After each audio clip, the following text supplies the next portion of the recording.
What's up, guys? How are y'all today? I want to talk to y'all today about deer hunting a little bit. I don't know how many of my followers on my channel are deer hunters, but for the ones of you that are, you might be interested in this story about this buck right here. I've had it in a couple of my other videos, but this was a really interesting hunt. It was really intense. One of the best hunts I've ever been on. One of the most mature bucks I've ever killed. It's not as big as the one I've got mounted on my wall as far as tine length, height, and overall width, but it's more mature. The deer was older. I could tell by just looking at the deer, and it was just a older deer, at least a year older than the one that's on my wall. And nutrition changes for the deer around here from year to year, so I don't know. The deer that I killed that's on my wall maybe was 3 or 4 miles away from here on National Forest, and it was years before I killed this one, so he may have had more nutrition, just be able to grow a bit bigger, had different genes. But the body of this deer was bigger, older looking, and he was more mature. He acted more mature. This deer right here was an awesome hunt, and I want to talk to y'all about a few things today. One of them being, I watched this channel called Whitetail Habitat Solutions. Maybe some of you guys that are going to see this video also watch Whitetail Habitat Solutions. He's a really cool dude up in Michigan. I think he's from Michigan. And he goes around to people's properties and helps them set their properties up for deer hunting. And I've been watching his channel religiously over the last couple years. And just every video he's got that comes out with, I watch it and I listen to what he says. He's got big bucks on his wall. He's really smart. He's been hunting for 40 years. I'm not even 40 years old. So he's got experience on me. So I try to listen to what he says and apply it to the mountains here in Virginia where I live, and use what he says that I think is relevant to the mountains and what he says that I don't think is relevant to the mountains. And I try to put all that stuff together so I can be a better deer hunter. And I want to get some bigger bucks than what I've been able to achieve in the past. But I want to talk to y'all today about a couple things that he talks about and a couple things that I know and I have experienced for myself, and get some feedback from y'all about what y'all's experience are about this, and see what I can learn or what we can all gain from this situation. So one thing that he says, and I kind of agree with him, you can't fool a mature buck's nose. He says there's no way for you to fool a mature buck's nose. If the wind is going toward a mature buck, you're going to get blown out. He's going to know you're there. He's not going to come in. And I kind of agree with him on that, and I kind of don't. One of the reasons I don't agree with him on that, the land here at my personal property that I hunt is 31 acres. And there's 2 houses on it, mine and my mom and dad's house. And that's about 5 to 7 acres worth of yard. So if you take that 5 to 7 acres out of the equation, which I can hunt the yard, but we don't see monster big mature bucks coming through our yard, hardly ever. So I don't hunt around our yard. So if you take the yard out of the equation, we're talking 20 acres or less that I have to hunt.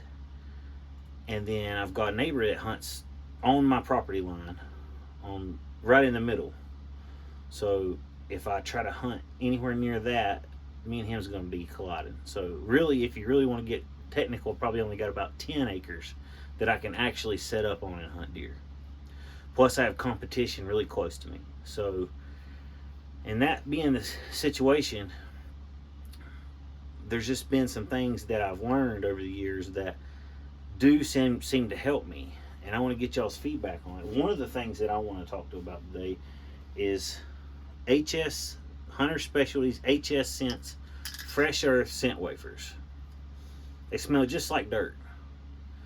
If y'all have never used these, if you're an avid deer hunter and you've never used these HS scent wafers, Hunter Specialties HS Scent Wafers, they come out of Cedar Rapids, Iowa. You need to get some of these and try them. After I started watching Whitetail Habitat Solutions, I quit messing with these. I didn't use them for a while because he had me believing that there's no way to fool a deer's nose. And I kind of agree with him, but I kind of don't. And I'm going to tell you why I don't. For a while, I was using these religiously. I'll check my phone, make sure it's still recording. Yeah, we're at 5 minutes. For a while, I was using these scent wafers religiously. And I was having really good luck. I've had bucks walk right up to me with these all over me and look right at me. Especially during the rut when I'm hitting a grunt call. I have had the deer just try to kill me with these on. It's been scary sometimes how close deer have gotten to me with these scent wafers on me. I'm a big believer in these HS scent wafers, fresh earth flavor. They smell just exactly like dirt. If you open this thing up, it smells like you've been digging in the dirt all day. That's what they smell like. And you know, a 200-inch, 6.5-year-old buck, you may not fool its nose with this. He may say, "Oh, what is that?" And he may be smart enough not to come up to this. But this deer right here, I fool with that. And if you've never shot a buck this big and you see one coming through the woods, you're going to probably take it and you're probably going to be happy with it. Especially around here, they don't get a whole lot bigger than this. They get bigger. There's some 10s around here. They get a little taller, a little wider. But I've not seen any monsters here at my house, like 200-inch, 150, 160-inch deer. Most of the deer around 100, 130-inch, something like that, max. So this is a 9-pointer, and this is a really nice deer around here, in my opinion. So, but let me tell you about this hunt real quick. I think it was I don't know the exact year. I should put the years on these so I can remember what year it was. But I think it was either 2018 or 2017. I think it was November 2017 when I was hunting this deer. And that year there was bucks rampaging through our property up here. There was scrapes everywhere. There was horning everywhere. There was a couple of mornings that I had left early before daylight. I left a little bit too early. It was muzzleloader or gun season. I can't remember, rifle season. And I had took some of this Tink 69 doe in rut buck lure.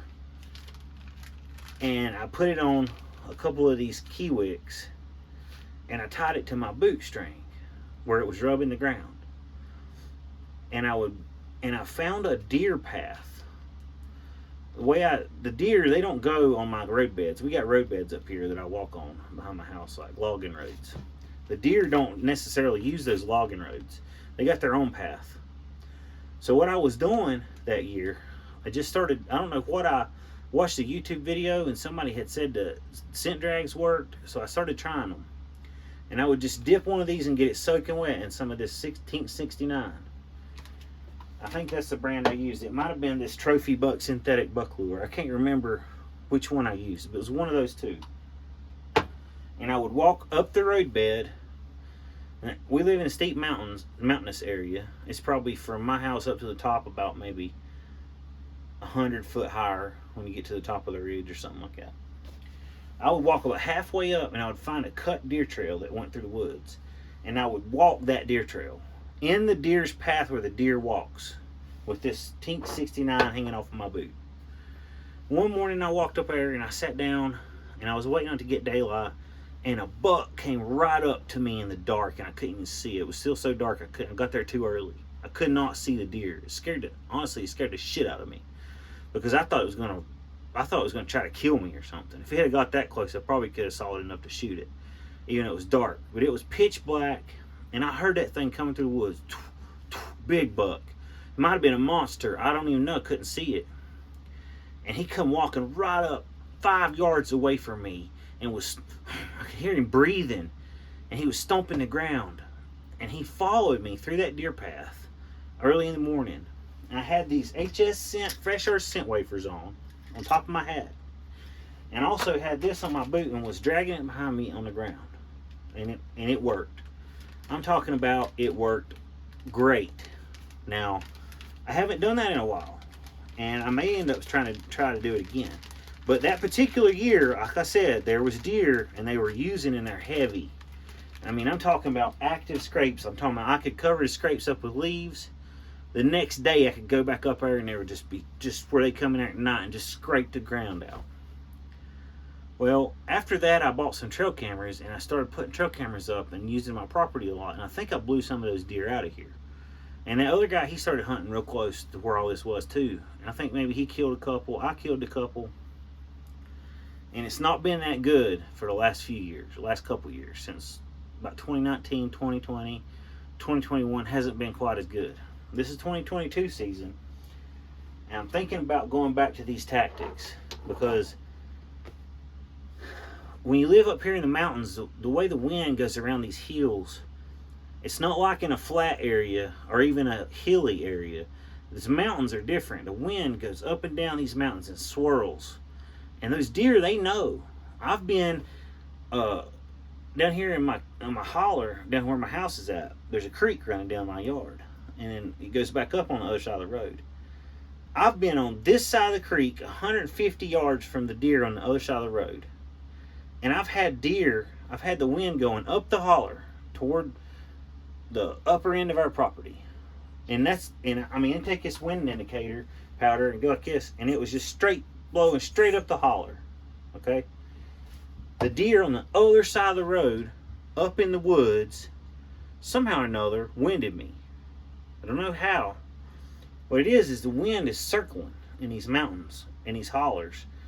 You don't know, just because the wind looks like it's blowing this way, it might not be. It might be blowing this way and turning. But somehow the deer know. And they can, when they wind you, they know where you're at. Even if you don't know which way the wind's blowing, the deer know. They got some kind of sense that we don't have. And no amount of knowledge of how wind works around your property in these mountains will ever get you to the point where you know how to get upwind of a deer or downwind of a deer to where that deer won't wind you. I've tried to work the wind so much. I've done everything that Whitetail Habitat Solutions guy has said. I've tried to access my property from different directions. The only way I've ever been able to trick these bucks, and I say big bucks, but bucks like this caliber right here, 9-point, thick base, mature bucks, what I call mature bucks around here. The only way I've been able to trick them is by using cover scent and attractants. So I'm going to go back this year to using them a little bit. I might not use them every hunt. I might try to do some different things and try to see if I use them one hunt and I don't use them the next hunt, how that changes my luck. I wouldn't call it luck, but whatever, how it changes everything. But that's just a couple things that I was wanting to talk to you about. I got some of this stuff this year from Walmart. I don't like going to Walmart, but they got some cool stuff at Walmart. This stuff smells just like dirt too. It smells just like those HS scent wafers. I haven't used it much yet. I may use it a little bit this year. It's Tink Specialty. I like Tinks. They're a pretty good product. Earth flavor spray. Spray it on you before you go to the bar. Maybe pick up the women. Got my mouth. Now my mouth smells like dirt. Anyway, so that's maybe something if you live in the mountains. If you're a hillbilly like me, you live in the mountains and one leg's longer than the other because you made like a goat because that's how you was born in the mountains. Maybe you could try some of this stuff I'm talking about. See if it helps you. If you don't had any luck or you've not killed any big bucks, what I consider big, maybe it'll help you. Maybe you can get one. I'm not telling you you're going to go in the woods and put one of these on and some 200-inch monster state record is going to walk up to you. I'm not telling you that. But for deer of this caliber right here, 3-year-olds, 3.5-year-old, maybe 4-year-old deer, and with this on, it's a cover scent, it smells like dirt. I've had them walk right up to me before, and when I'm hitting a grunt call, and stand there and look at me, just staring at me, and I pull my gun up, push the safety off, and they still be standing there, not turning and running, stomping their feet, shaking their head, snorting, not like blowing, but just snorting, just blowing through their nose, just wanting to fight. This deer right here, I used my rattling antlers. I went up in one of the road beds. I sat down behind some thick pine trees, and before daylight, right before daylight, and I sat there for maybe an hour, and I didn't move much. And I had my 12 gauge Slug Remington 870 Express Slug shotgun that's on my channel, and it was rifle season.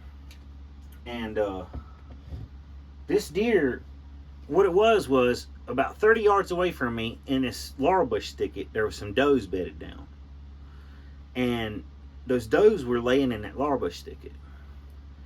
And I was sitting there behind that pine thicket, kind of, they could about see me from where they were. And when it got after daylight, I started,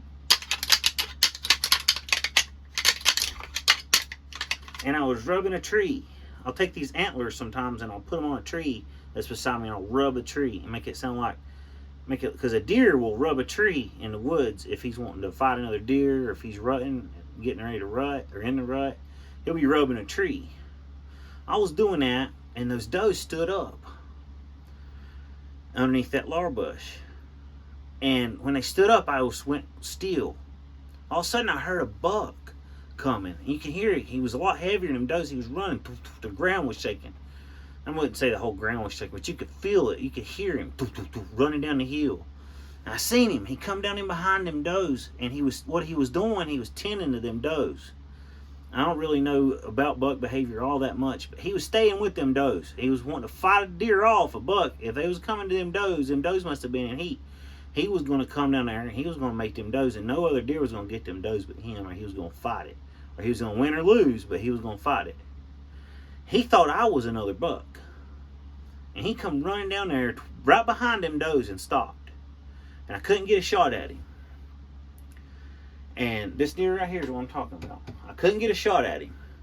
He was up there shaking his head, stomping his feet, stomping his front paws, acting a fool. Man, I started shaking. My adrenaline was going. I get excited about it when they start acting like that. And I would take this grunt call. I've got a grunt call right here that I've used for years, and I really like it. I've got two grunt calls that I primarily use. One of them is a flex tone. I like this one. It's loud. I can get out there with it. I like this one for the volume that it has. It's a flex tone. It's real flexible. You can get it deeper, or it's got a doe. It's loud though. It's a lot too loud for up close encounter. So sometimes I use this one when there ain't no bucks around. But when I get a buck in close, like this one was, and he's wanting to fight, sometimes I'll take this one and ease it in my mouth, and I'll go. A mature buck, any deer, can hear that from 100 yards away. Just a little bitty. Oh, it'll tear them up, boys. And if you want it quieter, you can cup your hands like this.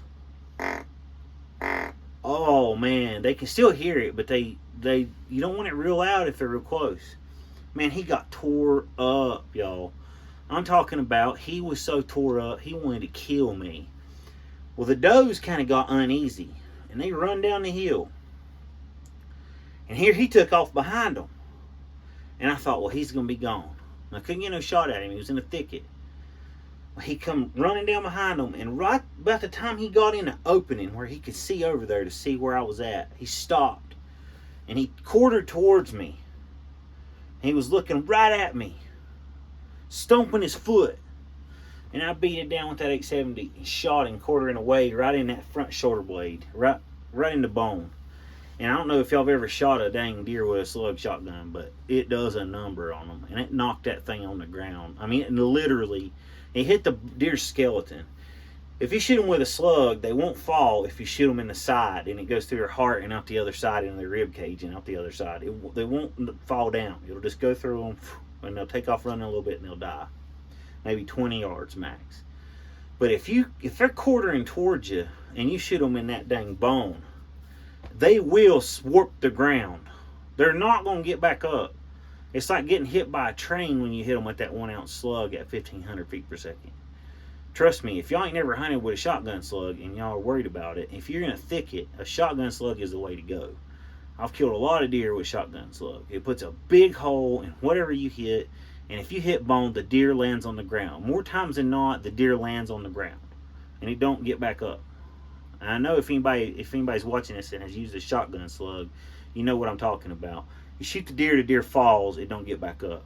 I've killed one deer that was a 8-pointer. It's on my wall in there. I'll tell you about it later, another story.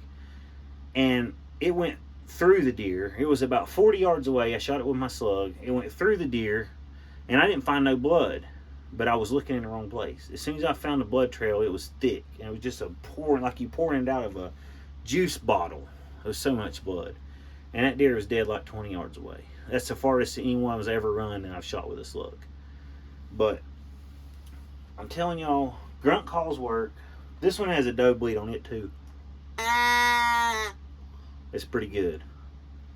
It's pretty good. And it's quieter. So if it's a real quiet day and you think there may be deer within 50 yards and you just want to get them to come on to you, this is the call. It's a Quaker Boy Hammer Grunt and Bleat. Quaker Boy Hammer. This thing is awesome. It's real small. I like it. It's got a open diaphragm. You stick the whole thing in your mouth. That's a good grunt call.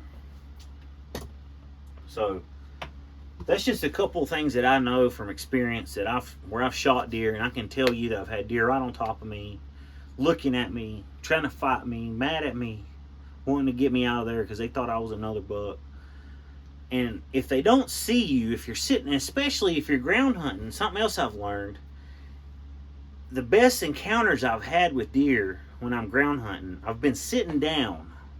If you're standing up and you move, it's going to scare a deer. Because no animal is, you look like Sasquatch or something. They're scared to death. No animal in the woods is 6 foot tall. Unless you're a little midget man, which if you are, that's good. You might do real good deer hunting on the ground. Unless you're a little midget man, if you're 5'5" or taller, you need to be sitting down in the woods. Sit in a chair. I've took chairs with me. I've took little fishing stools. I've got this little seat that I've put on a tree before, ratchet strapped to a tree that I made. It just sits on a tree like a tree stand. You could even put a tree stand at ground level just so you can use the seat and sit up next to a tree. If you got a tree stand and you don't feel like climbing way up in a tree, just bring it all the way down to the ground and hide it in a thicket. But have it like a natural blind where you can shoot out of the thicket and hit the deer. But get in behind something so that deer can't see your whole silhouette. He might see something moving. He might even see your hand if you don't got no gloves on. If it's warm that day, when you hit that grunt, he might see your hand move. But your hand kind of looks like an antler. If you hold it right, he don't know that your hand is not an antler. If he don't see your whole body, he might come to you trying to find out if you're a deer, if you make the right noises and you don't move the wrong way and you got the right kind of covering between you and that deer. You can be wearing solid orange from top to bottom.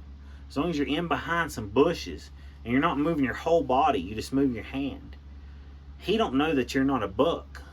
He might think your hand is a buck deer. You might even go like this and scrape your hand on a tree. He might think that deer's scraping a tree. You can trick a deer. They can't see that good. They can see movement. And they're scared of movement, especially if you're standing up, walking. Anytime I've ever been walking and a deer seen me, they was gone. But anytime I've been sitting down on the ground, all real close to the ground, and a deer sees me, they don't always necessarily run, especially when it gets into rut time, which is coming up. Them deer, especially when they start rutting, they want to fight. A lot of them, the bigger ones, they want to fight. They're ready to defend the does or run you out of there. So if you get the right scent combination going on, even if your human scent's mixed in there a little bit with it, especially if it's in a rural area where they're used to smelling humans, they might not run off from your human scent. They might not wind and go running off. So that's what I think where this fresh earth scent comes into play is, yeah, maybe they got a human scent in there with it, but maybe they don't understand because this smells like dirt so much. They think it's a deer that's been digging in the dirt and been making scrapes, or they don't know what it is. but they're not real super scared. For some reason, this scent soothes their, I guess, anxiety, because it smells like dirt and it's something common to them. I really like these things. I highly recommend trying them if you hadn't ever tried them before. I just want to talk to y'all today about some things that I know for sure. And I'm not telling you that I'm not a professional deer hunter. I'm not telling you I've killed probably 30 deer in my life. I'm not telling you I'm awesome at deer hunting, but I'm telling you what I've done in the past and what I've learned and what I've seen. Something, a little bit of food for thought. I really appreciate y'all for watching my channel. Hit the subscribe button. I'm going hunting first thing in the morning with my bow. It's bow season here in Virginia. I'm going to try to get some monster deer footage on the camera for y'all and upload it tomorrow. I really appreciate you for watching. Subscribe to my channel, hit that like button, and have a nice day.